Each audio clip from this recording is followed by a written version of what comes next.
hay una rinitis a través de la trompa de Eustaquio, se conecta directamente con el oído medio, de la nariz hacia el oído. Entonces, cualquier infección a nivel de la nariz puede facilitar la entrada del microorganismo a esa zona del oído medio.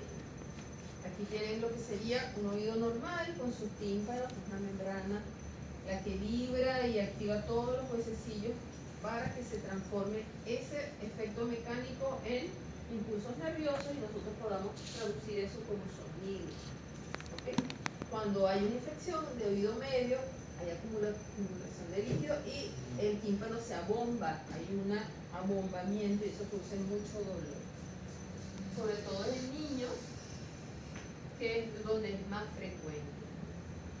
¿Qué se produce? Dolor de oído, que es oftalgia, fiebre y, bueno, alteración del estado general. Muy doloroso. ¿No? ¿Han tenido alguno de ustedes dolor de oído? Ni siquiera cuando chiquitos. Pero si son sanitos, qué bueno. ¿Y un dolor de oído? Creo que sí.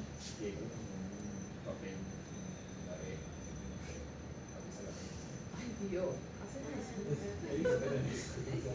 Como un cucurucho. Ajá. Ay, no sé cómo, para qué servirá eso. Cuando vean medicina tradicional me explican. A ver, que si lo hacen, ¿para qué servirá? Bueno, lo pienso que Ajá. No, no es que dicen con periódico. Ah, pero más que todo para la Nunca te han hecho a mí, laberintitis. sí me ¿Verdad? lo han hecho. Para la laberintitis sería más bien, porque dice por mareo. Bueno, tienen mucho que aprender, muchachos. Entonces, miren, aquí nuevamente, si la etiología es de origen viral o bacteriano, básicamente las infecciones de oído son ¿de qué tipo? ¿Son? ¿Qué son esos bichitos? Bacterias. Okay. Entonces en niños el caso es muy grave porque ese dolor, esa oftalgia se traduce en llanto, malestar, no quiere comer, no lo puedes tocar, se jalan las orejas. Es horrible un dolor de oído para un bebé porque casi no pueden llanto. No pueden decir, me duele el oído, me duele. Puede haber, ¿qué será un otorré? Secreción del oído que puede haber, o sea, si se rompe el tímpano y puede haber secreción. Y bueno, lo que es típico, que lo llaman signo cardinal, es este abombamiento de la membrana, que ustedes lo verían con el otoscopio, ¿ok? Se vería algo así. De la membrana del tímpano y atrás se ve que hay un cúmulo de líquido totalmente, ¿no? Algo que hay que prevenir todos nosotros es la ruptura del tímpano por un mal uso de hisopo. Los otorrinos, esos, bueno, pues luchan porque nosotros no utilicemos hisopos para la limpieza de los oídos. Solamente afuera, en lo externo, pero nunca se introduzcan un hisopo para una limpieza porque pueden romperse el tímpano. Y luego con los niños que les encanta jugarse, meterse cosas en las orejas, en los oídos. ¿Cuál es el diagnóstico? Tiene que cumplir estas tres. Que sea de inicio agudo, porque acuérdense que, ¿cuál es la diferencia entre una infección bacteriana y viral? El viral es lento, gradual, pero el bacteriano es súbito, agudo, con estos síntomas de abombamiento del tímpano y signos como, bueno, ya lo sabemos, aumento de fiebre, dolor, eso. Miren, otra vez nuevamente, los agentes asociados con este tipo de infección. ¿Sí? Tenemos otra infección también a nivel de la faringe, que es la laringotraqueitis o llamado CRU. ¿Okay? Esa sí es más de niños, es una infección entre niños muy pequeños, de 6 a 3 años. Hay una inflamación de la glotis que produce una obstrucción de las vías aéreas, o sea, se inflama tanto la glotis paso de oxígeno. ¿Ok? Y produce, eso puede ser básicamente por una infección previa. Coriza es como una rinitis. Difonía, tos perruna y estridor. Miren lo que sería una tos perruna.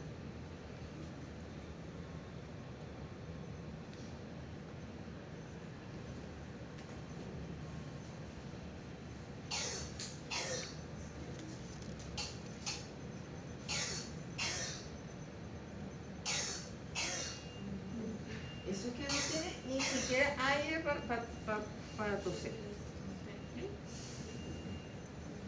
¿Quién tiene un perrito que tose así?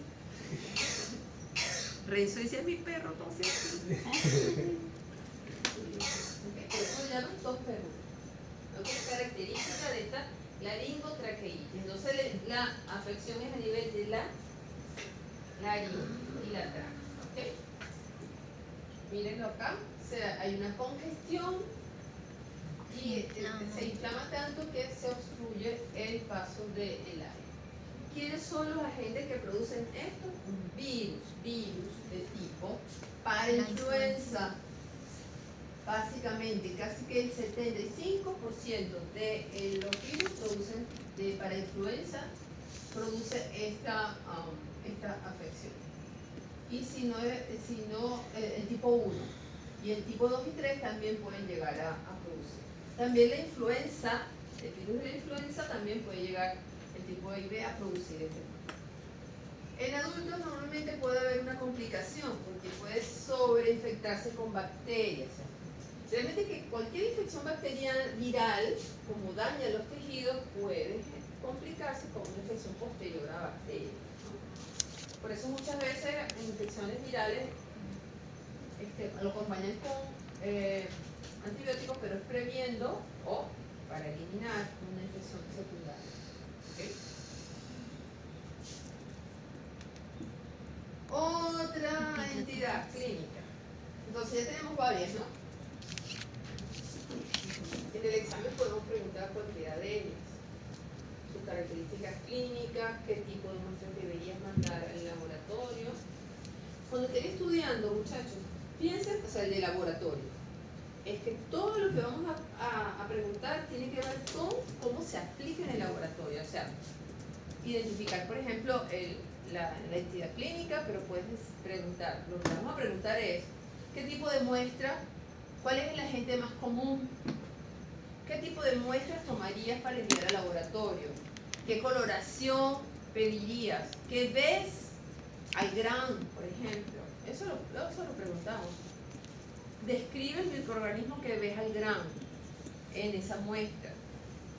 ¿Qué medio de cultivo utilizarías para aislar ese microorganismo?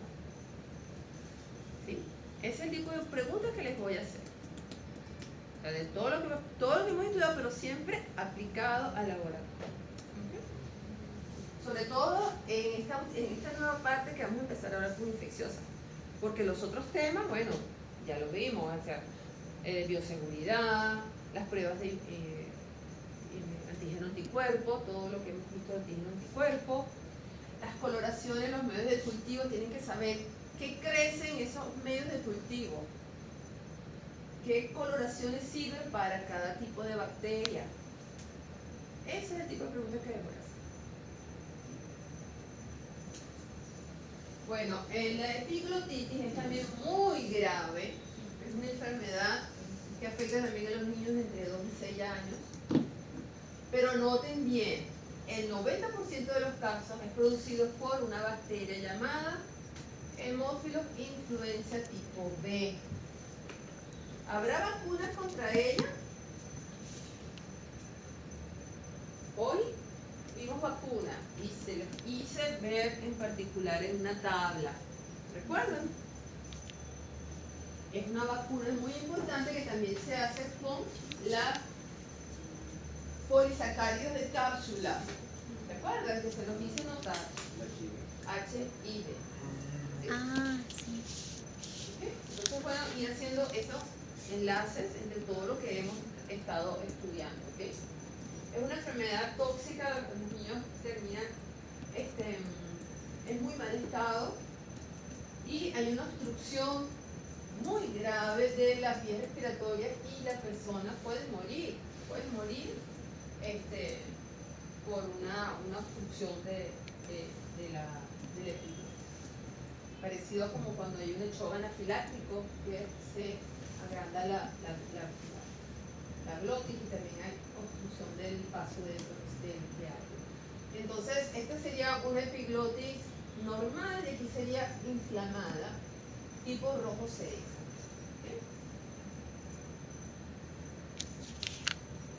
¿Okay? Si haces como una rayos X puedes ver la obstrucción completa de la inflamación. Básicamente es en niños que se produce esta. Imagínense qué muestra biológica harían ustedes para confirmar el diagnóstico, para saber si es una hemófilos influenza por ser bacteria.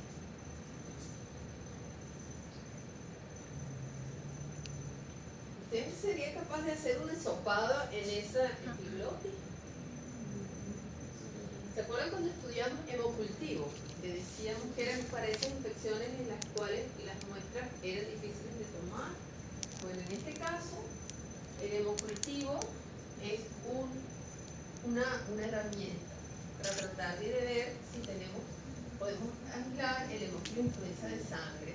También se puede hacer PCR o estudios serológicos para detectar el antígeno de capsular del hemófilo, que hay también pruebas de inmunocromatografía para esto, e incluso en orina se puede detectar estos antígenos, ¿no?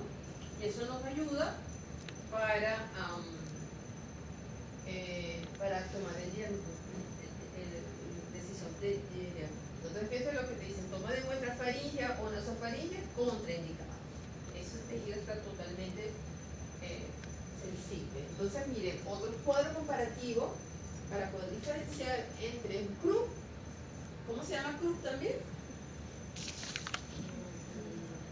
Faringotraqueitis. O la epiglotitis, que podrían parecerse, ¿verdad? Porque igual se produce una inflamación de esta misma zona. Entonces, ¿el CRUP era producido por virus o por bacterias? Bacterias. El CRUP, el faringo, por virus. Entonces, el inicio es. Gradual. Y la epiglotitis, producido por bacterias, y el inicio es rápido. Ese tipo de comparación es lo que ustedes deben manejar. ¿Ok? La tosferuna es típico de laringotraqueitis. pero no se produce tosferuna. Y así. ¿Ok?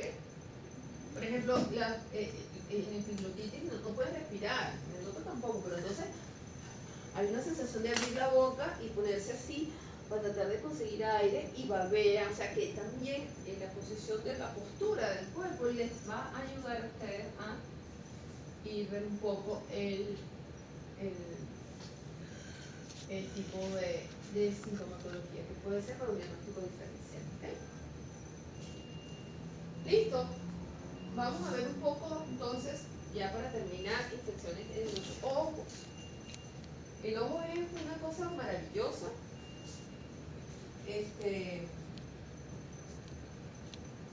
Muy compleja, tiene diferentes áreas anatómicas y cada una tiene un nombre cuando se infecta, ¿no? Entonces, si se infecta la conjuntiva, hablamos de conjuntivitis. Si se afecta la córnea, queratitis. Si se afecta la parte interna del ojo, endoftalmitis. Si son los anexos, infecciones de los anexos. Ya vamos a ver cómo se puede llamar a las conductas lacrimales y todo eso. Y la uvea es una membrana que cubre todo el ojo por la parte interna y cuando se infecta o se inflama se llama uveitis. Y la retina, ustedes yo creo que saben que esas membranas que es justo donde están los bastones y los conos que permiten la visión. Entonces eso vamos a ir viendo en algunos de estos. Aquí tenemos de la conjuntivitis, puede producirse tracoma. Hay diferentes agentes que lo pueden causar y uno de ellos es la Chlamydia trachomatis. La Chlamydia trachomatis también puede estar a nivel genital, y por ejemplo las mujeres pueden estar infectadas con clamidia, trachomatis, incluso no saberlo porque es asintomática la infección, y cuando el bebé nace vía vaginal se puede contaminar los ojitos y producirse incluso hasta una faringitis por clamidia trachomatis. Es una bacteria. En conjuntivitis entonces también pueden ser virales, que normalmente son autolimitadas. ¿Nunca he tenido una conjuntivitis viral? También es como epidémica, ¿no? Es fácil de que se contamine entre una persona y otra. Es un enrojecimiento, pica los ojos, horrible, pero se quitan solos. Solo que, como les estoy diciendo, cualquier infección de origen viral fácilmente puede ser contaminada por la misma microbiota bacteriana que tenemos en piel. Entonces se complica un poco la situación, ¿no? Entonces, ¿cómo la diagnosticamos? Estas son las posibles infecciones. La oftalmia del neonato, como les acabo de comentar, por clamidia trachomatis, epidemias de conjuntivitis virales o incluso conjuntivitis crónica. ¿Cómo las podemos diagnosticar? Para saber si es una clamidia, podemos hacer estudios de anticuerpos con suero o podemos hacer cultivo de un hisopado conjuntival. Se toma el hisopado y luego se hace gran y cultivo, ¿no? Eso lo podemos hacer. Ya para la córnea, el uso de lentes de contacto, excesivos colillos, todo eso que va a dañar la córnea puede generar el inicio de un proceso infeccioso en córnea, ¿okay? Que lo llamamos como Queratitis. Los agentes etiológicos pueden ser tan variados como están allí: bacterias, virus o incluso parásitos. La cantomeba puede producir una queratitis. Por aquí hay unas imágenes, miren esta. Esto es por herpes, un virus herpes que afecta los nervios y pueden ser identificados de esta forma, o un parásito como una ameba que afecte el ojo. ¿Ustedes se imaginan eso? La endoftalmitis ya vamos más adentro, ¿verdad? Sobre todo, por ejemplo, cuando hay catarata. ¿Saben lo que es la catarata? No sé, no Como el tienes. cristalino, o sea, el cristalino se opaca, ya entonces no hay refracción de todo el tema de la transmisión de la luz, pero hay cirugía. Entonces, después de la cirugía puede haber una infección interna del ojo, porque la catarata sola no produce infección, pero sí el proceso quirúrgico para solucionar. ¿Okay? También se puede producir un glaucoma por este tipo de infección bacteriana. Esto es una bacteria anaerobia.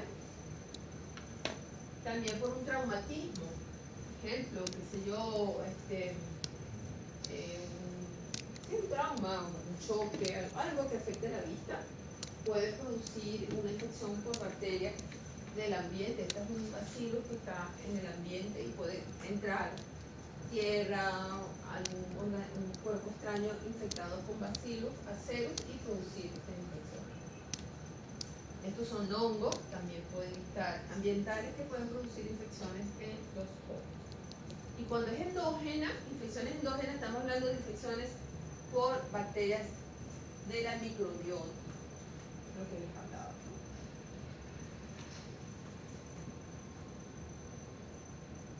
Aquí, por ejemplo, para una toma de muestra se puede utilizar humor vitrio y hacer cultivos y coloración de grano. Y ese procedimiento se llama vitrectomía. Yo no me imagino eso. Parece que eso no duele, pero ay no. A mí me da cosa.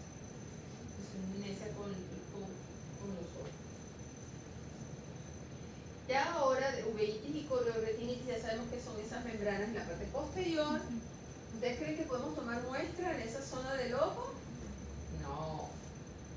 Entonces, ¿qué nos vamos? A serología para detección de antígenos o anticuerpos de los posibles agentes etiológicos. Estos son treponema, troponema, o un PCR, ¿no? Para algún virus que pueden estar produciendo esas infecciones en esa zona. Incluso también parásitos. ¿Ok? De los anexos, entonces ya estamos hablando básicamente del sistema lagrimal o del propio párpado. Cuando salen esos orzuelos, ¿se llaman orzuelos ustedes acá?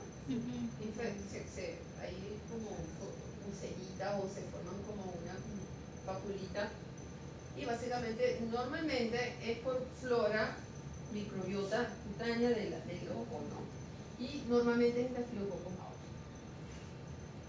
Ya cuando se afecta el sistema lagrimal, pueden ser dos entidades: dactioadenitis o canaliculitis, que es obstrucción de los canales de estos anexos. Y puede ser por infecciones por Staphylococcus aureus o por anaerobios. Esto se puede tomar por la misma secreción, cultivo y grano. Infecciones de la boca, bueno, estas lesiones que están allí básicamente por candidiasis, una candidiasis. ¿Quién produce una candidiasis? ¿Quién produce la candidiasis? Candida albicans, muy bien. Hay varias especies, pero Candida albicans está. Ellas normalmente parten de nuestra microbiota. Normalmente estos cuadros se producen con pacientes inmunosuprimidos. De verdad que con su sistema inmune no controla a la cándida. Aquí la vemos en cultivo. ¿Cómo se llama el medio de cultivo para que podemos aislar la cándida albicans? Ay, eso viene para el examen de la semana que viene. ¿Cómo se llama ese medio? No he estudiado, muchachos. Ay, después viene la lloradera. Saburón. ¿No les recuerdan? Medios de cultivo para hongos que les dijimos. Si ustedes se aprenden eso, siempre van a salir bien en los exámenes. Saburón. Esto que está acá es tinción de grano. Esto lo que pasa es que la cándida capta muchísimo el cristal violeta y se pueden ver así muy grandes. Parece que la cándida es un hongo unicelular. En la boca, quienes producen las caries son unas bacterias, sobre todo el Streptococcus mutans, producen placa dental y las caries. Y las enfermedades periodontales son enfermedades ya de la encía como tal y normalmente están asociados con bacterias anaerobias. Porque las bacterias se meten entre el diente y la encía, ahí no hay oxígeno y las bacterias que normalmente se encuentran allí son anaerobias y excesivamente difíciles de manejar. Listo, para terminar, vamos a hacer este pequeño interés millonario. Lean ustedes, que ya yo he hablado mucho. Con relación a las infecciones oculares, marqué la correlación adecuada. A ver, Ítalo, organiza tú la primera, correlación a las infecciones oculares, marque la correlación adecuada. A, queratitis, inflamación de la conjuntiva. B, endoftalmitis, inflamación de la esclera. C, uveitis, inflamación de la retina. Y D, dactiocistitis, inflamación del saco lagrimal. Hola. ¿Cuál es la correcta?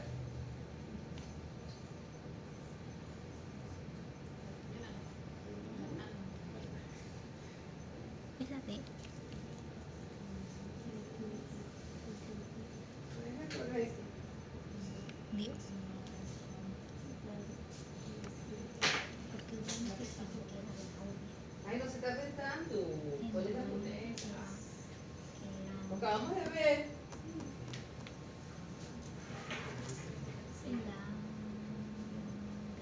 yo digo que es la D.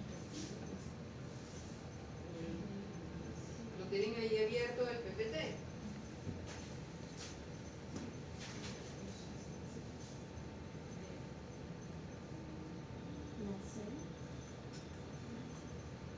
¿Ves? Ah, no. ¿Sí les suena? La dacro, La secretas porque la la inflamación de los criosistitis es la, o sea, la correcta, es la del sacro animal, porque la Ah, uveitis Ahí se es pone inflamación de la uvea, Uvea. endoftalmitis, ajá, la segunda. A ver, organízalo. 2. En relación a las infecciones de las vías respiratorias superiores, todo es verdadero excepto A. Frecuente en niños. B. La mayoría de etiología viral. C. Es una indicación frecuente de antibióticos. O D. Es una indicación frecuente de exámenes para diagnóstico microbiológico. ¿Cuál es la falsa? ¿Verdadera? Ah, no, no, hacerlo. Todo es verdadero menos Ya sé. la C. La D. Yo les decía que yo estoy entre dos, porque esto es errado, ¿no? O sea, pero sí pasa. No lo deberíamos hacer, pero sí pasa. Igual esto, eso sí, no, diagnósticos de laboratorio para ese tipo de etiología viral no se usa. En la última, recuerdan, esto tiene que ver con el tema de pruebas de antígeno anticuerpo. Se parece todo, se parece a una pregunta de ese tema. En relación a la prueba de asco de aglutinación, todo es cierto excepto usualmente se usa la técnica de aglutinación activa. B. Se usa la técnica de aglutinación pasiva indirecta. C. Es importante para el diagnóstico de secuelas no supurativas como la fiebre reumática. O D. Se produce una reacción entre la estreptolicina O conjugada a las partículas de látex con los anticuerpos antiestreptolicina contenidas en el suelo. Todo es cierto excepto, ¿cuál es errada? La B. ¿Cómo es la aglutinación de la prueba ASTO? Pasivo. Pasiva. O sea, es pasiva, pero ¿qué? Todo es cierto menos. ¿Cuál es la que está mal? Siempre la correcta, esta es incorrecta. ¿Sí? Bueno, muchachos, entonces aquí tenemos, bueno, fíjense, el tema de por qué razones cree usted que se abusa del tratamiento antibiótico en infecciones respiratorias superiores.